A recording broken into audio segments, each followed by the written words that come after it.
السلام عليكم ورحمة الله تعالى وبركاته.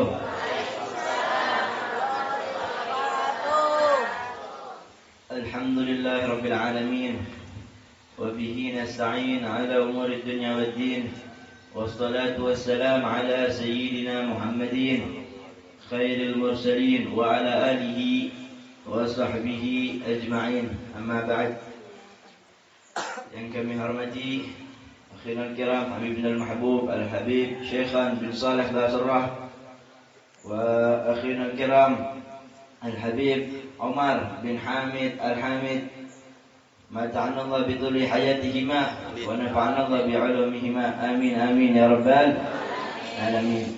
Dan juga bil khusus pada sahibul bait, pimpinan Pondok Pesantren Hidayatul Sibyan Kiai Haji Hidayatullah Alawi Yunus, mata'ana Allah bituli hayatih wa nafa'ana Allah bi'ulumih, amin amin ya rabbal alamin. Dan para kiai, para asatid, para kiai, para ustadz yang namanya tidak dapat Al-Fakir sebutkan satu persatu, namun tidak mengurangi sedikit pun rasa hormat dan ta'zim ana kepada antum semua. Amin amin ya rabbal alamin. Alhamdulillah, puji serta syukur kita panjatkan kehadirat Allah Subhanahu wa taala, karena berkat karunia-Nya lah kita dapat berkumpul pada pagi hari yang mulia ini, di tempat yang mulia ini bersama orang-orang yang mulia. Dan mudah-mudahan nanti di hari kiamat kelak kita bisa dikumpulkan bersama manusia paling mulia di dunia dan akhirat. Siapa itu? Baginda Nabi besar Muhammad sallallahu alaihi wasallam. Amin amin ya rabbal alamin. Alhamdulillah, sebelumnya kalau antum tahu ana dari Jakarta, jadi ana belum bisa bahasa Sunda, masih belum lancar gitu. Alvan. Jadi pakai bahasa Sunda, pakai bahasa Indonesia aja ya. Enggak apa-apa. Ya, alhamdulillah. Sebenarnya Al-Fakir ini belum pantas buat di sini, Kiai. Tapi untuk memenuhi perintah dari pimpinan pondok pesantren, mudah-mudahan sedikit bermanfaat mengisi keluangan waktu kita sebelum lanjut ke kitab Riyadhus Shalihin. Alhamdulillah, di pagi hari yang ini kita mengutip satu sabda, satu hadis dari baginda Nabi besar Muhammad SAW. Beliau bersabda, "Innama bu'istu liutammima makarimal akhlaq." Sesungguhnya aku ini diciptakan untuk menyempurnakan akhlak. Ya. Sesungguhnya Nabi Muhammad diciptakan untuk menyempurnakan akhlak. Bukan akhlak Nabi Muhammad yang disempurnakan, akan tetapi akhlak umat-umatnya Nabi besar Muhammad sallallahu alaihi wasallam. Seperti kita ini yang sekarang ini, yang alhamdulillah para santri di sini belajar akhlak.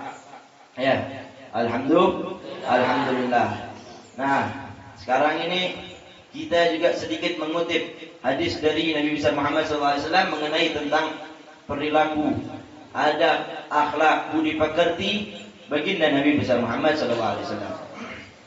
Ya, alhamdulillah. Dan juga Allah Subhanahu wa taala memuji Nabi besar Muhammad di dalam firman-Nya, "Wa innaka la'ala khuluqin 'azim." Dan sesungguhnya engkau Muhammad mempunyai budi pekerti, mempunyai akhlak dan adab yang luhur, yang azim, yang agung. Ya, Nabi Muhammad mempunyai akhlak, adab, budi pekerti yang agung. Ya, paling sempurnanya akhlak yaitu akhlaknya baginda Nabi besar Muhammad sallallahu alaihi wasallam. Dari akhlak-akhlak yang diajarkan kepada Nabi besar Muhammad sallallahu alaihi wasallam kepada kita semua, Nabi sallallahu alaihi wasallam menganjurkan untuk kita selalu menekankan untuk berakhlak, beradab kepada kedua orang tua kita. Betul? Betul. Terkhusus kepada ibu kita. Ya. Kenapa ibu? Ada yang bisa jawab nggak? Kenapa ibu? Kenapa bukan ayah dulu baru ibu? Ayo, ibu-ibu ada yang bisa jawab nggak? Hah? Kenapa? Iya, betul. Karena Rasulullah SAW pernah ditanya oleh seseorang, Ya Rasulullah, siapakah yang wajib aku hormati terlebih dahulu di antara kedua orang tuaku? Kata Rasulullah SAW, ummuka. Ya. Rasulullah SAW menjawab, ibumu. Kata orangnya, lalu siapa yang kedua ya Rasulullah? Yang kedua, ummuka. Kata Rasulullah SAW. Terus yang ketiga siapa ya Rasulullah? Yang ketiga, ummuka. Ibumu lagi. 3 ibu. Terus ditanya lagi, yang keempat siapa ya Rasulullah? Yang keempat baru abuka, ya. Baru ayahmu. Ibu disebut 3 kali, tapi ayah disebut cuma 1 kali, ya. Dalam riwayat lain juga mengatakan bahwasanya Nabi Musa alaihissalam pernah ditanya oleh seseorang. Nabi Musa menjawabnya bukan ibu 3 kali, akan tapi ibu 9 kali, ya. Saking mulianya ibu, seorang ibu, saking mulianya Nabi Musa menjawabnya 9 kali, yang ke-10 baru ayahnya. Ya. Subhanallah, ya. Masya Allah, perjuangan seorang ibu, jasa-jasa pengorbanan seorang ibu itu luar biasa. Yang pertama, sebelum kita lahir kita ada di mana? Ayo, di kandungan. Selama berapa bulan? 9 bulan ibu kita bawa kita kemana-mana. Mau dia tidur, mau dia makan, mau dia ngobrol, diajak kita kemana-mana. Setelah lahir, ibu kita nyusuin kita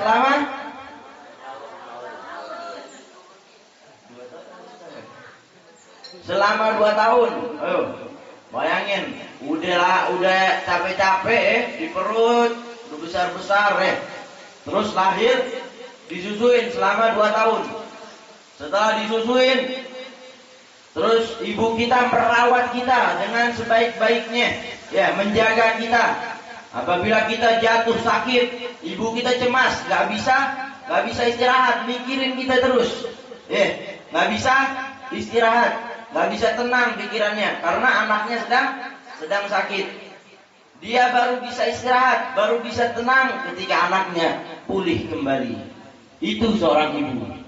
Ya, Masya Allah. Makanya, mumpung sekarang kita masih mempunyai seorang ibu, kita raih ridhonya. Karena kenapa? Keridhaan seorang ibu itu bukan main-main.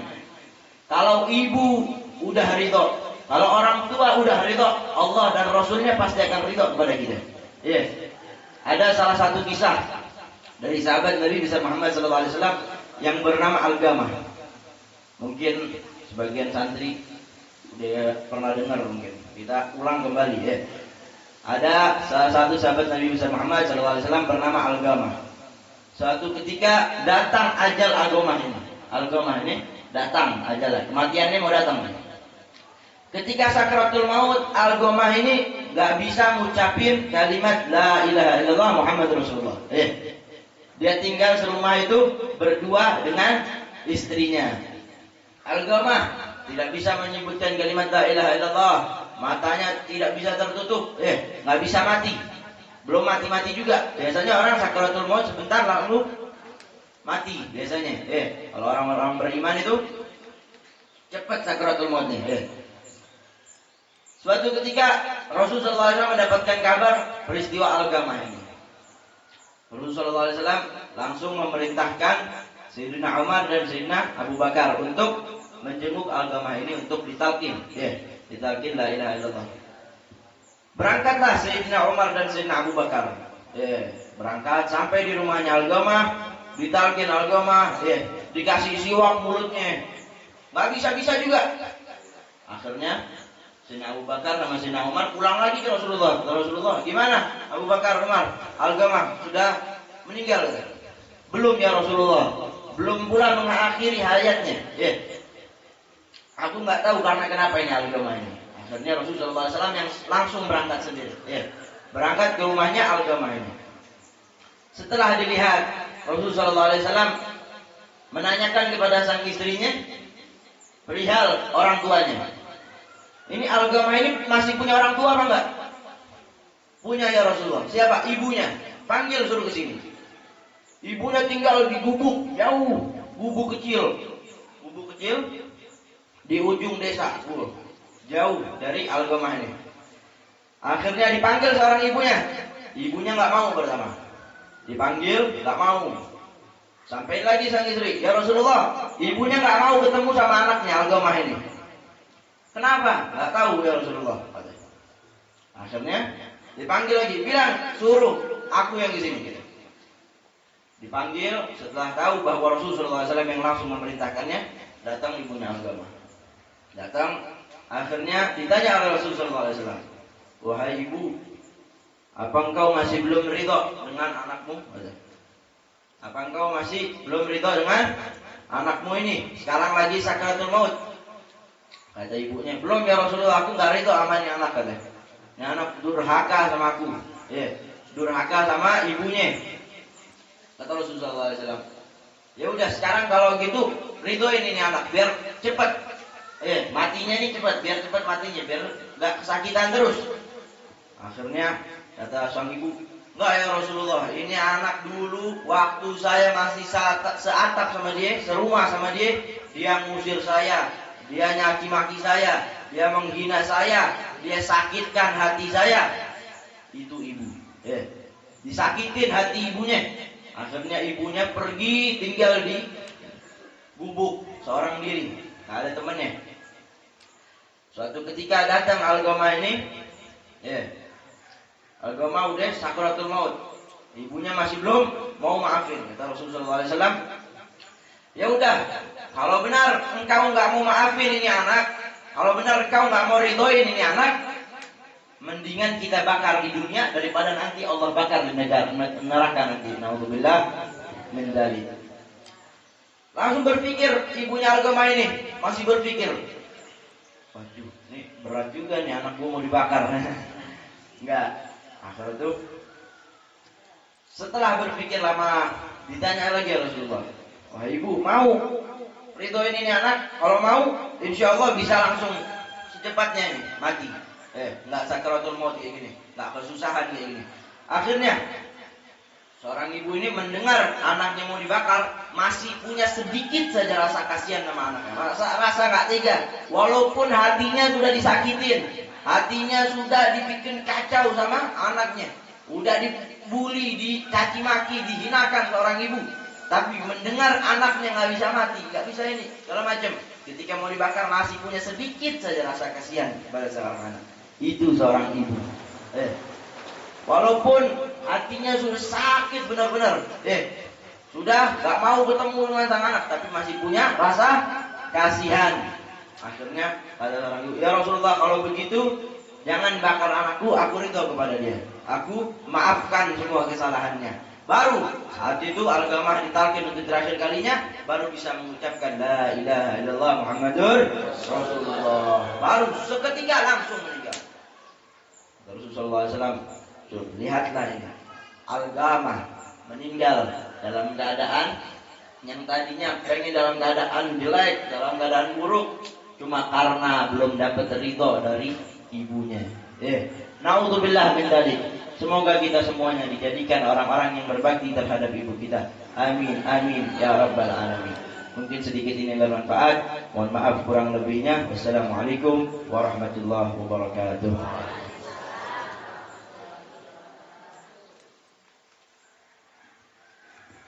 Terima kasih. Luar biasa. Hal yang lama. Jadi, berapa umurnya? Sekarang? 14.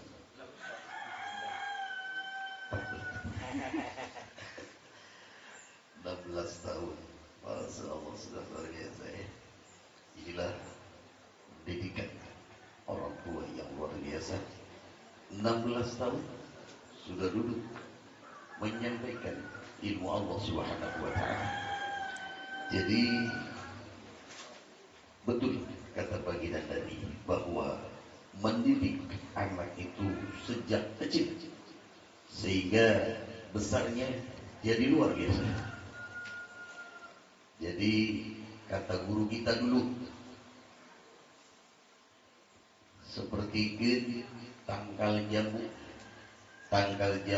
anu masih segede kinal ya, segede curug. dipelengkungkeun ya, dibengberatan ku batu anu sagede hulu, pasti melengkungna nepi ka gede. Tangkal jambu anu sagede bitis lamun dipelengkungkeun itu pasti bakal ngabeletrak. Karena naon? Karena bibir jontor, irung, getihan. Ini ibarat. Coba ibu-ibu turutan Kang Haji. Bismillahirrahmanirrahim. Kurang rosa. Bismillahirrahmanirrahim. Tangkal jambu segede curug dipelengkungkeun, dibengberatan ku batu sagede hulu, melengkungna tepi ka gede. Hiji ulah seureung ya, ieu bahasa Sunda. Lamun di bahasa Arab kan hese.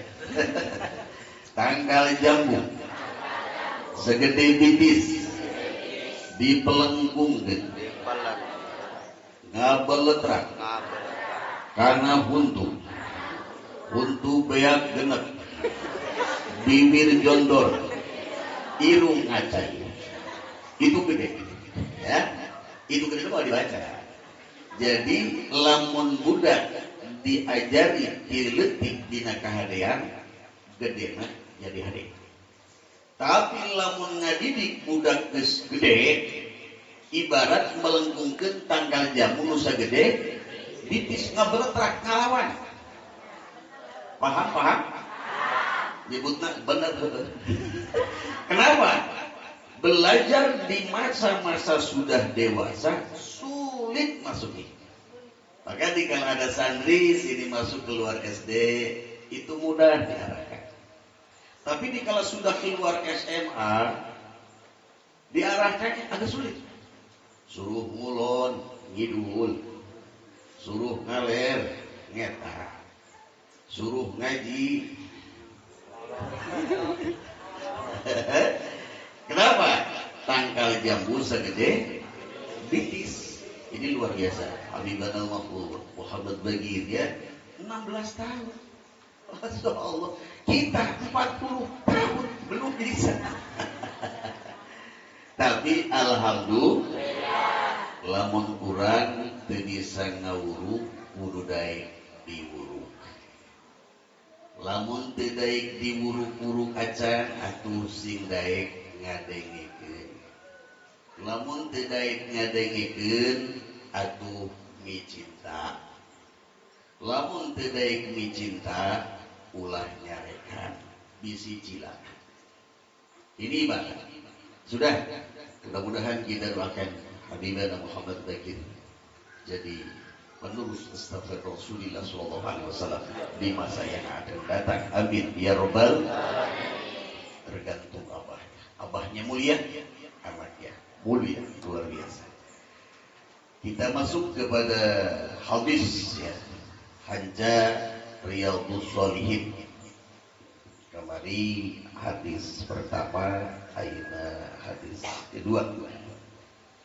Wa an Abi Abdillah wa yuqalu lahu Abu Abdurrahman Sauban bin Ujd Maula Rasulillah sallallahu alaihi wasallam qala Rasulullah sallallahu alaihi wasallam Abdulu dinarin yunfikuhu ar-rajul dinarun yunfikuhu ala iyalihi wa dinarun yunfikuhu ala dabatihi bisabilillah wa dinarun yunfikuhu ala ashabihi bisabilillah muttafaqun alaih. Hadis kedua sabah dapat hadis ke-290 dari mulai awal bab, awal hadis. Hadis yang diriwayatkan oleh Imam Abi Abdillah hari nyebatin Abu Abdurrahman Sauban bin Ujd Maula Rasulullah. Beliau adalah daripada abdi dalam Rasulullah sallallahu alaihi wasallam. Saur Kangjeng Nabi pangsai sayna dinar. Ini zaman Rasul, jadi uangnya masih dinar ya, dinar dan dirham. Urang mah ayeuna pakena rupiah ya, rupiah. Mungkin kalau dijelaskan lebih mendetil bahwa satu dinar itu adalah 4/4 gram. Kalau diuangkan mungkin perkiraan 4 juta. Satu dinar itu perkiraan 4 juta. Sasai saina dinar digantoskeun karena artosnya. Sasai saina duit anu diinfakeun ku jalmi lalaki, maksudna ka salaki ya. Dinarun yunfiqhu ala iyalihi, yakni pangsai saina artos nu diinfakeun ka keluarga. Keluarga itu maknanya luas, istri, anak, bisa di dalamnya ada halo, bisa jadi ada lance, ayah adik yang tidak mampu. Jadi langkung sae tibatan artos anu diangge kangge kendaraanana, langkung sae tibatan artos nu diinfakkeun ka pirang-pirang sahabatna di jalan Allah. Sepintas umumna manusia bahwa orang masihan artos ka keluarga teh tidak berpahala ya. Jadi dianggapnya biasa-biasa baik. Tapi kalau orang menginfakkan artos kanu sanes, kayak orang boga perasaan orang pasti diganjar, pahalanya besar. Padahal kata baginda Nabi, menginfakkan artos ke keluarga lebih baik, lebih utama daripada menginfakkan artos kanu sanes. Sayana berarti keluarga heula teras di mana aya lebih kanu sanes. Bahkan secara dohiriyah aya jelmi kesehariannya menurut orang tidak bersedekah, tapi menurut Allah bersedekah.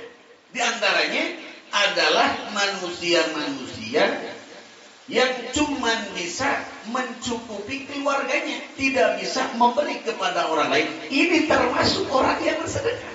Karena nginfakkeun harta kanu janten keluarga itu sami lebih utama daripada menginfakkan harta kanu sanes.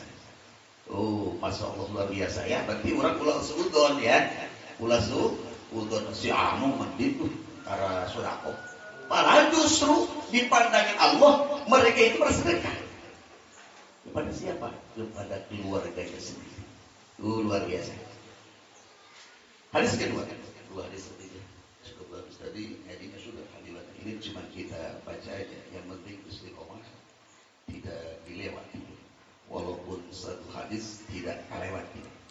Yang kedua, wa ketiga wa anna ummi Salamah radhiyallahu anha qalat qultu ya Rasulullah hal li ajrun fi bani abi Salamah an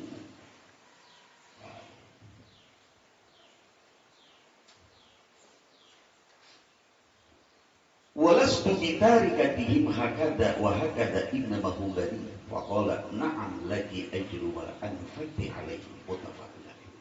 Hampir sami ya, cuman memperkuat. Hadis ketiga yang diriwayatkan Ummu Salamah. Ummu Salamah ini adalah sebagian daripada garwa Rasulullah sallallahu alaihi wasallam. Ngerti garwa enggak? Garwa itu istri. Bahasa Sundanya garwa. Garwa teh bahasa saya, lawan bahasa kasarna pamajikan. Pamajikan. Jadi ganti pamajikan. Saur Ummi Salamah. Ummi Salamah ini janda. Dalam riwayat putranya 3. Ya, dengan kejandanya ini dinikah oleh Rasulullah SAW. Ummi Salamah itu bertanya kepada Rasulullah tentang mengenai masalah masihan artos kanu janten anak. Nyarioskeun tentang masihan artos kanu janten anak. Ini luar biasanya zaman terdahulu dikala tidak paham bertanya. Beda jeung zaman kiwari. Sesegerna jalma tidak